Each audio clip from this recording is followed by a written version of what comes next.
Salut tout le monde. Donc, je vais faire une première capsule ici pour illustrer les propriétés des ondes des ultrasons à l'intérieur du corps. Donc, on va parler un peu de résolution en premier, puis on va parler aussi des caractéristiques des ondes ultrasonores ensuite. On commence juste par une illustration ici dans le haut de dans mon premier dessin. Ce qu'on voit, c'est la sonde à gauche, et on voit une représentation schématique de l'onde qui est émise. Donc, on reconnaît ici les ondes de haute pression qui succèdent avec les ondes de basse pression, ensuite haute pression, basse pression, haute pression, et ainsi de suite. Rappelons-nous, par exemple, c'est important de s'en rappeler que dans la réalité, la sonde elle va émettre une impulsion courte. Autrement dit, ce n'est pas une onde infinie là, qui s'étend sur une très longue distance. L'onde qui est émise par la sonde va avoir juste quelques longueurs d'onde. Donc, autrement dit, on pourrait considérer ici dans l'animation qu'elle s'arrête ici. Autrement dit, on a à peu près, dans notre cas ici, 2 longueurs d'onde et demie, là, parce qu'on a 3 zones de haute pression qui se succèdent, mais juste 2 de basse pression.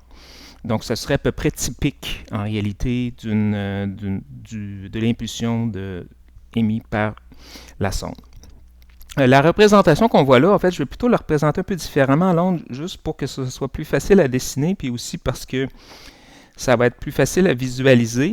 Donc, admettons que je redessine ici la largeur du faisceau, et on va plutôt habituellement représenter l'onde plutôt comme une oscillation comme ça, par exemple. Comme on a déjà vu, ça ressemble plus à une onde transversale, mais c'est juste une façon schématique de représenter l'onde qui est plus facile à visualiser. Donc, on a une succession de maximum-minimum. Donc, les maximums qui sont évidemment ici vis-à-vis des ondes de haute pression, les minimums vis-à-vis des ondes de basse pression, et maximum, minimum, maximum. Donc, ce que c'est ici en bas, c'est plus une représentation un petit peu plus visuelle là, du faisceau, mais ce qu'il faut se rappeler, c'est que nos ondes, en réalité, c'est des ultrasons, donc c'est des ondes comme ça, c'est des variations de pression, mais ça va être plus facile de les dessiner sous cette forme-là. Surtout ici, ce qu'on peut identifier dans cette représentation-là, c'est la longueur d'onde, qui serait par exemple la distance entre 2 maximums successifs. Donc on aurait la longueur d'onde ici qu'on peut voir directement sur le schéma. Sinon, ce que je veux vous amener à voir ici, c'est 2 des premières caractéristiques du faisceau d'ultrasons qu'on va voir, c'est la longueur et la largeur. Donc tous les faisceaux qu'on va considérer ont une longueur, on va la noter L comme ça, un L en lettres attachées. Ça, ce serait la longueur de notre faisceau. Autrement dit, le faisceau, il y a une certaine longueur dans l'espace. Ce serait le début ici et ce serait la fin vis-à-vis de la fin de mon schéma. Donc, on va la noter L. Des fois, vous allez voir dans les notes, ça va être écrit SPL qui vient de l'anglais, Spatial Pulse Length.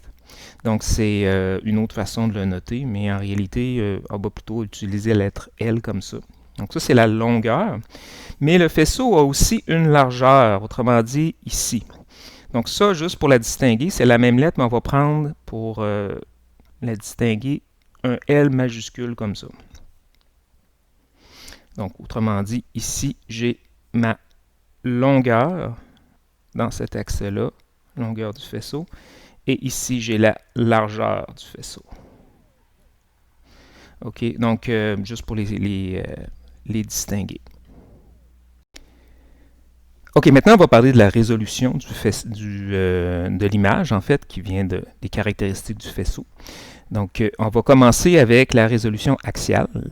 La résolution axiale, si on se réfère aux notes, puis si on se réfère au PowerPoint, c'est qu'on disait que le critère, c'est qu'il faut que notre distance entre nos structures, pour qu'on puisse les distinguer, ça doit être plus grand qu'une certaine longueur. Ce facteur-là, on l'appelle la résolution axiale. C'est la longueur de l'impulsion divisée par 2. Donc, on va considérer 2 cas. Donc, je vais séparer ma feuille en 2. On va considérer un premier cas où, justement, notre distance obéit à ce critère-là. Et une deuxième situation qu'on va faire ensuite, où on va considérer que la distance ici va être inférieure à L sur 2. OK? Donc, juste pour qu'on puisse voir qu'est-ce qui se passe dans le premier cas, qu'est-ce qui se passe dans le deuxième cas. Donc, je reviens au cas qu'on va considérer en premier, quand la distance entre les deux interfaces est plus grande que la moitié de la longueur de l'impulsion. Donc, juste pour revoir à nouveau quand on parle de la longueur de l'impulsion, je vais la redessiner. Ça ressemblerait à ça, disons, l'impulsion. Je ne dessinerai pas sa largeur. Je vais juste ici illustrer sa longueur L. Donc, c'est le nombre de cycles, à peu près 2 longueurs d'onde et demi environ. Et on va maintenant dire qu'on a une première interface, admettons ici, entre deux milieux, et une deuxième interface plus loin, ici. Donc ça, ce serait notre distance D dont on parle. Et dans ce cas-ci, ce qu'on veut montrer, c'est qu'on va être capable de distinguer les deux interfaces. On est dans la limite où on a une résolution qui devrait être correcte. Pour comprendre pourquoi, ben, là, notre faisceau, évidemment, je ne l'ai pas représenté, mais là, je peux mettre une petite flèche, il s'en va par là. Donc, un petit peu plus tard, qu'est-ce qui va arriver, c'est que le faisceau d'ultrasons va rencontrer la première interface. Donc, il y a une partie du faisceau qui va revenir sur ses pas, c'est l'écho, et il y en a une partie qui va être transmise. Et la partie transmise va finir par rencontrer la deuxième interface. Et à son tour, il va y avoir une partie qui réfléchit, une partie transmise. Donc, pour qu'on puisse considérer que les deux interfaces peuvent être distinguées, il faut que les deux échos qui viennent de chacune des interfaces arrivent à deux moments différents à la sonde. S'ils arrivent en même temps, ils vont se superposer et la sonde n'aura aucune façon de savoir qu'il s'agit de deux échos distincts. Les deux arrivent et se chevauchent. Alors, je vais maintenant l'illustrer. D'abord, je redessine un instant plus tard. Là, on a toujours les mêmes deux interfaces. Mais c'est un instant plus tard que le petit schéma que j'ai fait auparavant. Admettons qu'on a déjà eu une interaction ici qui s'est produite là. Une partie du faisceau a été réfléchie, une partie a été transmise. Pendant que la partie transmise se rend jusqu'à la deuxième interface, la partie qui a été réfléchie a eu le temps déjà de parcourir une certaine distance en revenant. Donc, autrement dit, à cet instant-là, si je veux dessiner cet ultrason-là, il a déjà eu le temps de se déplacer, il est sur son chemin de retour. Et à cet instant-là, on a notre ultrason initial, justement, qui va revenir et qui va donc retourner vers la sonde à son tour. Ça veut dire que les deux ultrasons vont être captés à deux moments différents. Si on va être plus précis dans les mesures, c'est que pendant que la partie transmise a parcouru la distance D ici pour se rendre jusqu'à la deuxième interface, la partie réfléchie a eu le temps aussi de se déplacer d'une distance qui va être de D aussi. Autrement dit, étant donné que les vitesses des ultrasons sont à peu près les mêmes dans presque tous les tissus, la distance parcourue par les deux ultrasons va être égale. Et pendant le temps que cet ultrason-ci va avoir fait son chemin de retour pour aller rejoindre l'interface ici, l'ultrason réfléchi a eu le temps de reparcourir une distance D supplémentaire. Donc, autrement dit, il va avoir eu le temps de parcourir au total une distance 2D pendant cet intervalle de temps-là. Donc, la distance entre les deux ultrasons réfléchis est égale à 2 fois la largeur de notre structure ici, 2 fois D. Ils vont être distincts, donc on va être capable de les reconnaître. Passons à la deuxième situation. On va reprendre le même faisceau d'ultrasons, même longueur, donc qui s'en vient vers une interface. Donc ça serait, je vais encore noter L. C'est le même ultrason que tout à l'heure, mais là on va mettre des interfaces qui sont beaucoup plus proches l'une de l'autre. Comme ça.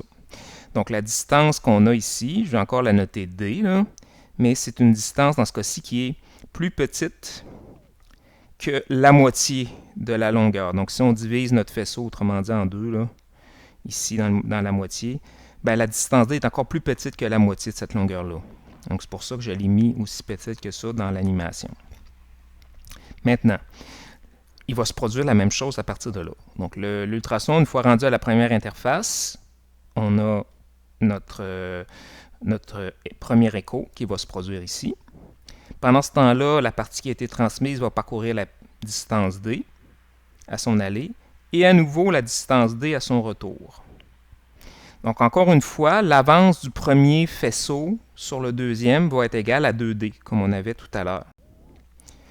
Donc je vais le représenter maintenant. Encore une fois, la situation un instant plus tard, quand on a nos deux échos qui vont repartir. Donc je redessine, excusez la qualité du dessin, là, je redessine les deux interfaces. Toujours une séparation D. Donc l'écho, encore une fois, qui est arrivé sur la première interface, pendant que l'autre fait son aller-retour, cet écho-là a eu le temps de parcourir une distance 2D dans son chemin de retour. Donc si je le redessine, il va être rendu à quelque part par ici. Donc il y a toujours la même longueur L que tout à l'heure. Et il a parcouru une distance égale à 2D.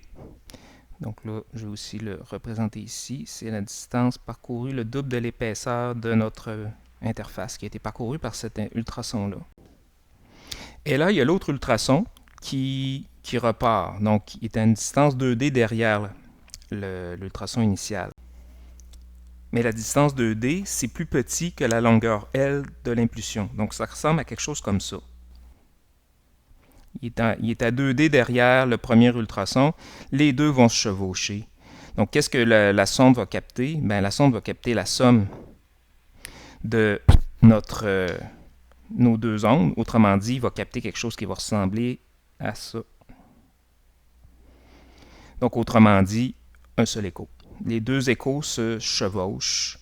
Donc, à ce moment-là, impossible de les distinguer. Donc, c'est un peu comme ça, là. Je ne vous demanderai pas de refaire toute cette démonstration-là, évidemment, à l'examen, mais c'est important de bien comprendre qu'est-ce qui se passe. C'est que c'est ce délai-là entre les deux échos qui reviennent. Dans le premier cas, le délai est assez long pour qu'on puisse avoir deux échos distincts, alors que dans le deuxième cas, le délai est trop court. Les deux échos n'ont pas eu le temps de se distancer un de l'autre suffisamment. Donc, on a un seul écho qui est juste un peu plus long, mais qui va quand même apparaître sur l'écran de l'échographie comme une seule zone claire, un seul écho. On va maintenant parler de la résolution transverse ou transversale. Ça va être équivalent pour la résolution en épaisseur, donc je vais les faire... je n'en ferai pas une troisième pour la résolution en épaisseur, parce que c'est très, très semblable à ce qu'on va voir maintenant pour la résolution transverse. On a, encore une fois, notre faisceau. Mais là, ici, ce qui va être important, ce n'est pas nécessairement sa longueur, même s'il y a effectivement une certaine longueur, ça va être sa largeur. Autrement dit, le faisceau, il y a une certaine largeur comme ça, que je vais noter, comme je l'avais fait tantôt, grand L. C'est la largeur du faisceau. Et là encore, il va y avoir deux situations différentes. Une première situation où la distance entre les structures va être plus grande que la largeur du faisceau. Et une deuxième situation qu'on va voir où la distance entre les structures est plus petite que la largeur du faisceau. Donc, quand on parle de résolution transverse, les structures sont situées côte à côte au lieu d'être une après l'autre comme dans le cas précédent. Donc, là, mettons, je vais dessiner comme si c'était deux petites structures, structure 1, structure 2.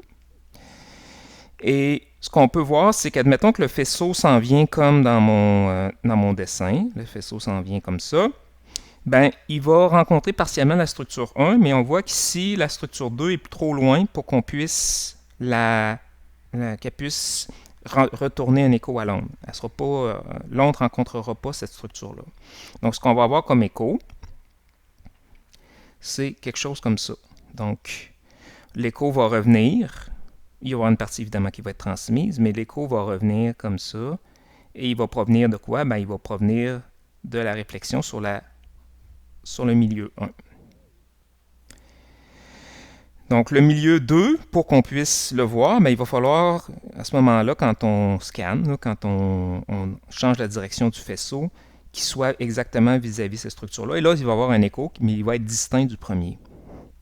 Admettons qu'on a maintenant, même situation au niveau de l'onde, la même onde que tout à l'heure, qui a une certaine longueur, mais surtout une certaine largeur comme ça.